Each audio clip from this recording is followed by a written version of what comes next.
চেতলায় শিল্পপতির বাড়িতে যে চুরির ঘটনা ঘটেছিল সেই ঘটনায় মোট ১১ জনকে গ্রেফতার করল পুলিশ। কলকাতা পুলিশের জালে মোট ১১ জন। আপনারা জানেন যে ৭০ লক্ষ টাকার মোট চুরির ঘটনা চেতলায় ঘটেছিল শিল্পপতির বাড়িতে। ২৭শে ডিসেম্বর শিল্পপতির বাড়ি থেকে হীরের আংটি এবং নেকলেস উধাও হয়ে যায়। ৭০ লক্ষের হিরে এবং সোনার গয়না চুরি হয়ে যায় বলে অভিযোগ সামনে আসে। আয়া, রাঁধুনি সহ ৬ জনকে গ্রেফতার করা হয় এবং জেরায় আরও ৫ জনের হদিশ পাওয়া গিয়েছে। ধৃতরা সবাই একটি সংস্থার। নেপথ্যে বড় চক্র রয়েছে বলে সন্দেহ পুলিশের।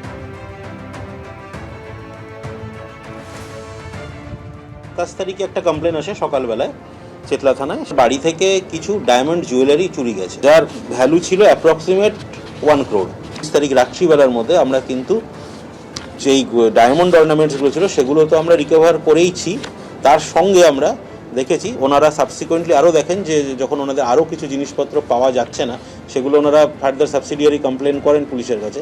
তো সেই জিনিসগুলোকেও কিন্তু আমরা রিকভার করেছি এবং যে রিকভারিগুলো হয়েছে এই রিকভারি বেসিসে আমরা টোটাল ১১ জনকে অ্যারেস্ট করেছি। একটা গ্রুপ হলো যারা ওনার বাড়িতে হাউসকিপিং স্টাফ, বাড়িতে ন্যানি এই সমস্ত হিসাবে কাজ করতেন, তারা over a period of 2 years ওনারা কিন্তু এই সমস্ত জিনিসগুলোকে ধীরে ধীরে সরিয়েছেন। বাদবাকি এই জিনিসগুলোকে যারা যাদের কাছে বিক্রি করেছিলেন বা যাকে দিয়ে থ্রু সাম রুট ওনারা রুট করার চেষ্টা করেছিলেন, সেই বেসিসে আমরা টোটাল 5 জনকে অ্যারেস্ট করেছি। বাংলাদেশের বর্তমান পরিস্থিতিতে ভারতের প্রধানমন্ত্রীর হস্তক্ষেপ চেয়ে চিঠি দিয়েছিলাম। আজকে কথা জানালেন বাংলাদেশের সুপ্রিম কোর্টের আইনজীবী রবীন্দ্র ঘোষ। এই চিঠি পাওয়ার পরে কোনো উত্তর দেননি প্রধানমন্ত্রী, এই অভিযোগ করেছেন কুণাল ঘোষ। আপনারা জানেন যে রবীন্দ্র ঘোষের সঙ্গে আজকে তৃণমূল নেতা কুণাল ঘোষ সাক্ষাৎ করেন এবং সাক্ষাতের পর সাংবাদিকদের মুখোমুখি হয়ে এই কথা বলেছেন কুণাল ঘোষ।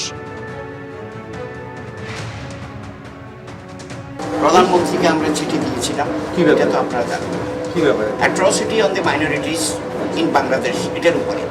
এবং চিঠির রিপ্লাই এখনো পায়নি, তবে দে আর থিঙ্কিং, তারা চিন্তা করছে যে অন্ততপক্ষে protection of the minority is a necessity, এটা প্রয়োজন আছে, সেই জন্য উনি চেষ্টা করবেন।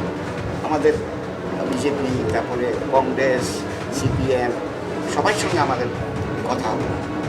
এবার রবীন্দ্রবাবু প্রধানমন্ত্রীকে চিঠি দিয়েছেন, কোনো উত্তর পাননি, এবার তার উত্তর পাননি। ফলে আমরাও তো একটা বিস্মিত যে বাংলাদেশে যে এই সংখ্যালঘুদের উপর হামলা বলুন, নির্যাতন বলুন বা মানবাধিকার লঙ্ঘন বলুন বা এই ধরনের কাণ্ড কারখানা, লাগাতার প্ররোচনামূলক সংলাপ, বিনা বিচারে একজন আটক, তো এগুলো তো পশ্চিমবঙ্গ সরকার করতে পারবেন না কিছু।